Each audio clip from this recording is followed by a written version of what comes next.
Buffalo Bills and the Washington Commanders. This was one of the first bets I put in my account this week, and it really didn't move. I thought this would get to 7, maybe even through 7. I got it at 6. It is 6.5 at a couple of places. 43 and a half is the total here. Adam, when we take a look at the Bills, I kind of feel like the Bills are going to be a bully to bad teams and then struggle against good teams. I put the Commanders in the bad team category. So I think the Bills can kind of go in there and bully them. The same concerns we had coming into this season, I think, exist still for the Bills, which is there is no real true secondary option for them. And against these good teams with good defenses, I think that's going to really show up, right? Because when you have to only target Steph Diggs over and over and over and over and over again, they eventually just end up double and triple teaming him. And, Gabe Davis is like a lower tier wide receiver too, in my opinion. Now it might be Dalton Kincaid who ends up being that number 2 at some point throughout the course of the season, but that's not there.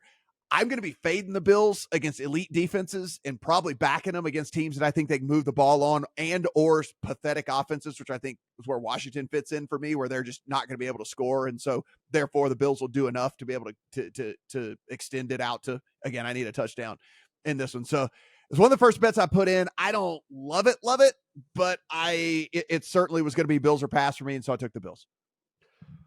So I'm not going to go oppo you on this because I would actually want the full 7 on Washington, but I hate the fact that I'm starting to develop an affinity for this team. I don't think they're great. I don't even think that they're going to be really good, but I do think they're going to be live as a betting team throughout the year. Now, part of that this week is that Buffalo's not getting any pass rush. And they probably won't until Von Miller gets back. And I saw enough out of Sam Howell last week, throwing for just shy of 300 yards against Denver, that I know he's got an arm. I know he can make some throws. And I'm not sure Buffalo is going to be the team that's going to be able to force the turnovers that he might get himself into by the amount of time he's taking in the pocket, right? They're not a team that's getting the kind of pass rush. He is the quarterback who, if you give him a little bit of time, he might actually be able to find something downfield. So, all right, that being said on that side of the ball.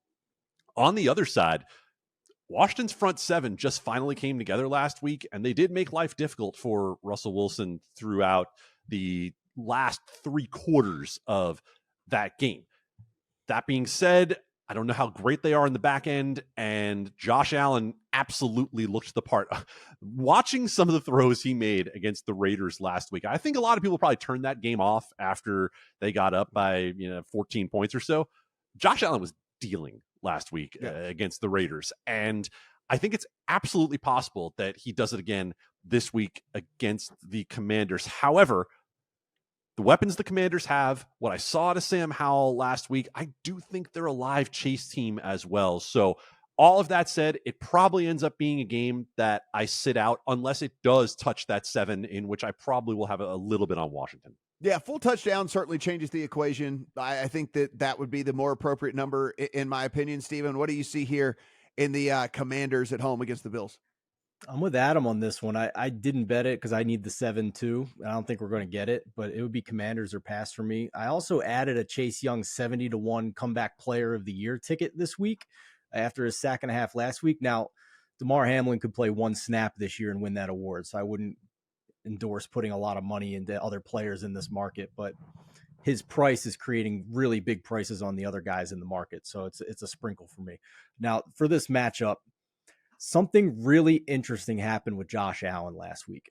And on this podcast, Adam talked about the transition to 12 personnel in the Bills offense. And I begged and pleaded for Josh Allen to take the layups and stop taking so many shots downfield. Last week against the Raiders, Josh Allen was dead last in the NFL in air yards. That led to a greater than 70% expected completion percentage, top 5 in week 2. And the offense as a whole had more than 6 yards per play on offense. A reminder, last year, Josh Allen was bottom 5 in expected completion percentage in the second half of the year. If he's going to do that and he's going to be patient, this is going to be a very efficient Bills offense. But at the same time, it might also lead to longer drives, more methodical approach, shortened games, fewer possessions, increase the variance a little bit. So like we've seen with the Chiefs offense transitioning to this style, a little bit tougher to cover big numbers when you're playing that way. So that's kind of where I'm at with this Washington team and this offense. Rumor has it they've changed his last name to Sam Howitzer after that bullet to Terry McLaurin last week. But for now, it's Commanders are past for me, but very encouraging signs from Josh Allen last week. Yeah, the injury report was not great yesterday for the Bills, but we haven't gotten the official injury report for them quite yet whenever we're recording this. But before practice, it was everyone was gonna give it a go today. Now, whether they were actually going, how much they were going to practice and all their stuff like that wasn't necessarily mentioned, but it was a long list if you were kind of concerned like I was with the Bills. But as of this morning, everybody was at least going to practice, and then we'll see how it goes from there in all of that one. I just think they're going to beat the hell out of bad teams and just really struggle with the elite team.